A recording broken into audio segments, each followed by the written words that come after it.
I'm like a lightning rod because I'm attacking New York's finest. They're self-proclaimed king of New York. You know what I mean? Did you feel at any point that you was like betraying New York or Biggie by going to do that interview with Tupac at that time? His side of the story was like, how could I be mad at a whole coast? That don't even make sense. Puff is probably one of the only persons that heard that interview. Angie can't say that nobody heard that interview, because it wasn't her ideal. Not Tupac hit us with Hit 'Em Up, and that joint was cold. Plus, Puffy trying to see me weak, hearts I rip, Biggie Smalls and Junior Mafia some more. We would take your turntables, you played Hit 'Em Up. That thing hurt to the... An old Tupac interview has unexpectedly resurfaced, and once again it's dominating social media feeds, with thousands of people revisiting his words and questioning whether he was trying to alert the public to something far bigger than anyone understood at the time. Many listeners now believe that some of the points Tupac raised years ago sound strikingly similar to conversations currently taking place about Diddy. As speculation continues to spread online, a growing number of people have started wondering whether Diddy's role in the industry extended beyond simply building a successful record label and business empire. Tupac was one of the very first major artists willing to challenge powerful individuals openly and speak his truth without fear of the consequences. Looking back now, many fans feel that his comments carry an entirely different level of significance than they did when they were originally made. Every time it benefits New York, he represents New York. When it don't benefit New York, now he's just another rapper. But y'all let him... For decades, rumors and theories have continued circulating around Diddy's alleged connection to the tensions that surrounded Tupac during one of the most controversial periods in hip-hop history. Various narratives have suggested that the conflict may have involved far more than ordinary industry competition and could have included deeper personal and professional rivalries behind the scenes. Some people believe Diddy viewed Tupac as a serious threat, not just because of his music but because of the extraordinary influence he commanded over fans across the world. Tupac possessed a rare charisma, unmatched confidence, and a powerful connection with everyday people that very few artists have ever been able to replicate. At the same time, Diddy was rapidly expanding his business empire and strengthening his position within the music industry. This contrast between the two continues to be one of the biggest reasons these conversations remain. Way in the world, you know, I'm trying to beat somebody instead of just make money off everybody. You know what I'm saying? And so I go down paths that haven't been traveled before, and I usually mess up. But I learn, you know what I'm saying? I come back stronger. You know, I'm not talking ignorant, you know what I'm saying? So I obviously put thought into it. Many fans believe Tupac represented authenticity, passion, and raw energy at a level that is rarely seen in the entertainment industry. According to those who support this view, he spoke directly from the heart and connected with audiences in a way that felt honest, genuine, and completely unfiltered. Others argue that certain figures within the music business were more focused on image, influence, branding, public perception, and expanding their financial power. These comparisons have fueled intense debates for decades and continue to divide hip-hop fans even today. As old interviews, archived footage, and forgotten stories continue research. Pop, so like, how much would you charge me to do an ad? And he sits down and he gets really quiet. It felt like he stayed quiet for an hour. And I'm thinking to myself, damn, I shouldn't have asked him. Then he looks at me and says, yo, I ain't gonna charge you for nothing. He says, you black, I don't charge my people for nothing. It was just the way he was. He just wanted to support the business. He knew what we were faced against. He knew how competitive the fashion industry was. He was very intentional to make sure that I was seen. And I think bigger than everything, it's the fact that I see you and I want the world to see you. He said it was important because I was a black. At the same time, people who worked with Diddy or closely followed his rise to the top of the music industry often described him as incredibly ambitious, highly driven, and determined to achieve success at the highest possible level. Some former associates, commentators, and industry observers have even portrayed him as fiercely competitive and deeply focused on power, recognition, influence, and maintaining his position at the top. As new stories continue emerging and older clips repeatedly resurface online, discussions about his reputation have become increasingly intense and controversial. In many corners of social media, these conversations have taken on a far harsher tone, with critics making strong accusations and expressing highly negative opinions about his character and motives. However, it is important Even to take away from him, but I know he's a weirdo. You know what I mean? Like, we've been hearing some stories about him, that he been doing some weird things and moving weird, and he always been, you know what I mean, always been a snake type of dude. So it's not surprising that when you hear all types of crazy stuff coming out now, you know what I mean? we always heard that he was, you know, moving in a strange way. And it wasn't surprising when we did hear like he was part of this and he put the hit out on Pac or he paid for it. It wasn't surprising for us because you gotta understand, like, he always been a very fidgety person. Like, you know, like a scary, nervous individual. Scary people with money do some scary things. You understand? Because he never was a person that was built to confront. With everything currently being discussed online, many people have begun looking back at events from the past through an entirely different perspective. Some commentators now suggest that certain figures within the entertainment industry may have been willing to go to extraordinary lengths to protect their influence, preserve their power, and maintain their position at the very top. Others argue that these interpretations are being shaped largely by present-day controversies, ongoing legal developments, and public speculation rather than confirmed evidence.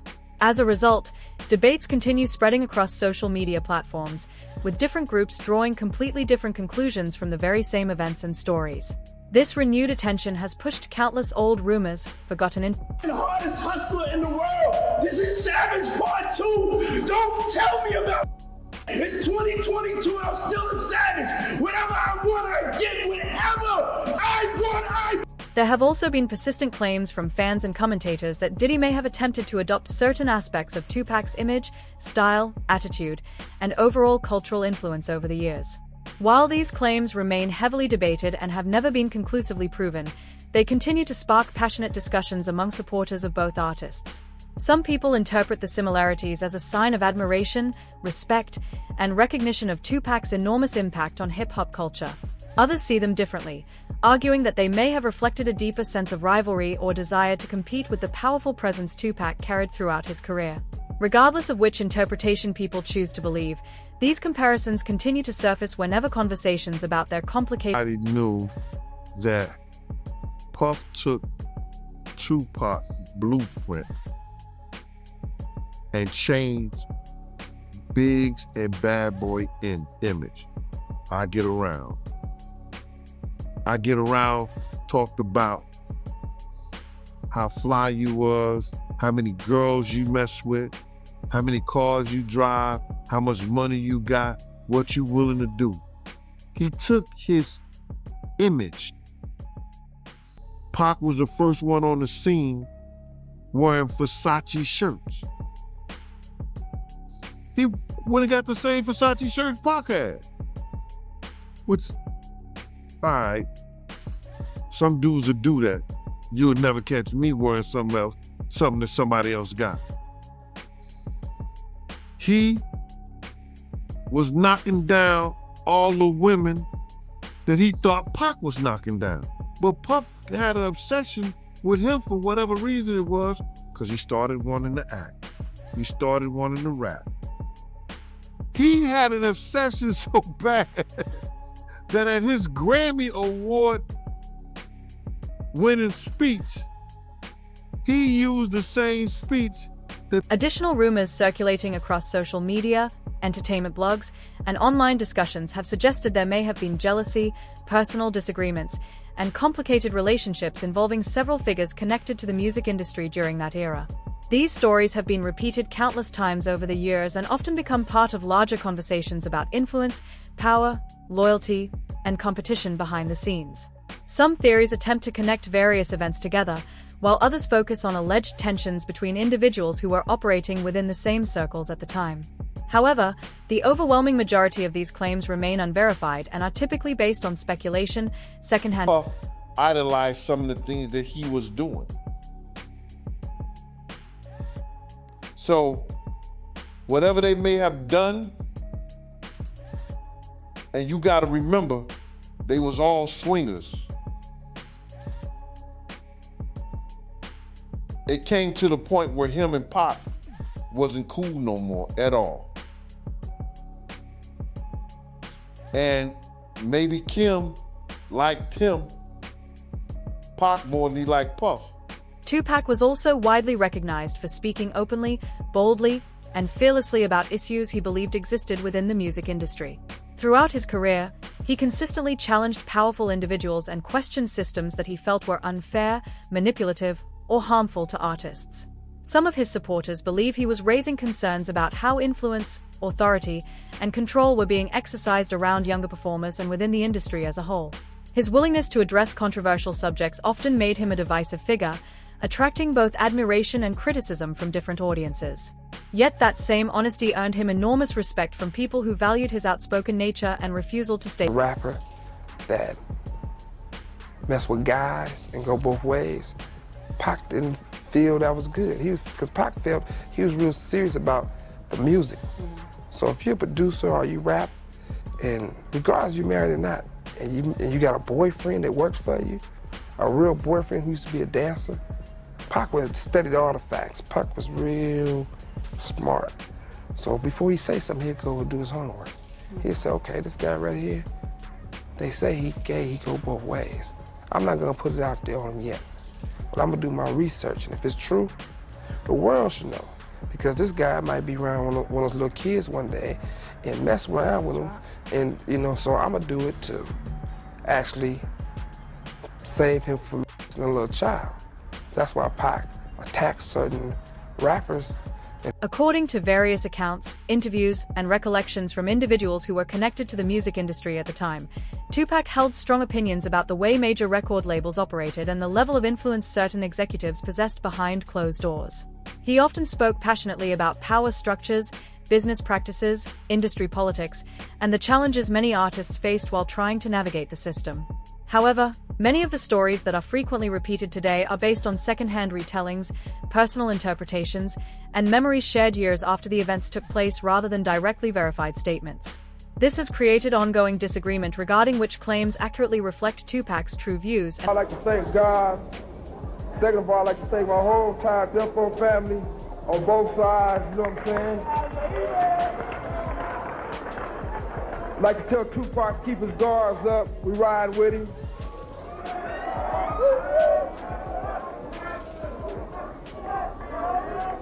And one other thing I'd like to say, any artist out there want to be an artist and want to stay a star, and don't want to have to worry about the executive producer trying to be all in the video, all on the record, dancing. As public fascination with past industry conflicts continues to grow, many fans have once again turned their attention to the famous Angie Martinez interview. The interview has become one of the most talked about moments in hip-hop history, largely because of the mystery surrounding what was released and what allegedly remained hidden from the public. Angie has explained that only a portion of the conversation was aired due to concerns that additional comments could intensify tensions during the East Coast and West Coast rivalry. At the time, emotions were already running extremely high throughout the hip-hop community, and many people feared that releasing more of the interview could further escalate an already volatile situation.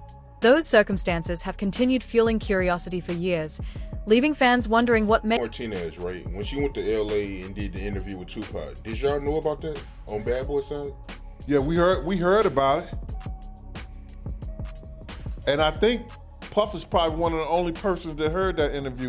Angie can't say that nobody heard that interview, because it wasn't her ideal not to put it out. Do you understand what I'm saying? She can say that it wasn't her idea, but it's not owned by her. Who owns that interview? Because who was sent out there? Hot 97 owns it. Do you understand what I'm saying? So she could take all the accolades for not putting it out. You understand? But when you send somebody or someone of your person do an interview under the banner of Hot 97, it belongs to Hot 97. And Puff in the back ran Hot 97. That's how he got Wendy Williams fired. You understand what I'm saying? He can make phone calls to say something, to say, don't put this out, don't do this, take this off. He had that kind of power. So Puffy, he did hear that Tupac interview. Why would you try to stop something if you ain't? According to reports and long-standing discussions within the hip-hop community, only a relatively small portion of the complete Angie Martinez interview was ever made available to the public. The remaining sections have reportedly stayed locked away and unreleased, creating years of curiosity, speculation, and endless debate among fans. Because only fragments of the full conversation have been heard, many people continue wondering what other topics may have been discussed behind closed doors and away from public scrutiny. Some believe there could have been comments that never reached the audience, while others argue the mystery itself has become larger than the interview. Whatever the truth, what's going down with that? So I wanted to get his view, and here goes a little something. The East Coast, West Coast thing is a musical thing. That's separate. That's a whole thing separate to itself. That's a musical thing. When we have been beefing about whose music is better or which is this or which is that like it's gotten from real the beginning. bad It has now. because I'm like a lightning rod because I'm attacking New York's finest. They're self-proclaimed king of New York. You know what I mean? I'm attacking them so because nobody's separating themselves from them. They still talking about how raw. Yes, they still talking about how raw he is and woo woo woo. He's a representative. He represents New York. There are a lot. Every time it benefits New York, he represents New York. When it don't benefit New York, now he's just another rapper. But y'all let him wear y'all colors. You let him shout y'all shit out. When Biggie came out here, he screamed out, "Brooklyn's in the house." We don't beef and say, "Why you starting a war?" Why is everybody when I say West Side, it hurt people's feelings? I don't think it's because you're saying West Side. I think because they think they own me. Nah, not at all. I think it's because, Dog Pound video came out, New York, and I'm not saying you was in the video. I know you wasn't in the video. I wasn't in it. I didn't write it. I didn't produce the beat. All right, so let's I was in jail. The album was done while I was in jail. That's separate. It just, you know what it is? It's New York's visualizing your camp, which to them is Death Row, which is Dog Pound, which is Snoop, and which is that whole thing. And it was all one time. The New York video came out. Brothers was stepping on cars in New York, stepping on, on New York like they owned it. Boom, you come out next video, West Coast. What about the video? Yes, to me it is the best coast, and everybody in New York feel like that too. That's why they come out here and party, man. Why is everybody acting like? I didn't say for me to say Cali is the West Coast. I never said New York ain't shit. I never said New York is the worst coast. I just said where I'm at, where I'm from is the best coast. Why is that offending? At the time, many people believed that releasing the complete interview could have carried serious consequences during an already explosive period in hip-hop culture. The East Coast and West Coast rivalry had reached an intense level, emotions were running high, and tensions were escalating throughout the industry. Some observers felt that making every statement public could have added even more fuel to a situation that was already becoming increasingly dangerous. Others argued that certain comments might have been interpreted differently and potentially triggered even greater controversy among fans and artists alike. Because of these concerns, many people believe the decision to withhold portions of the interview was made in an effort to prevent further escalation. Even years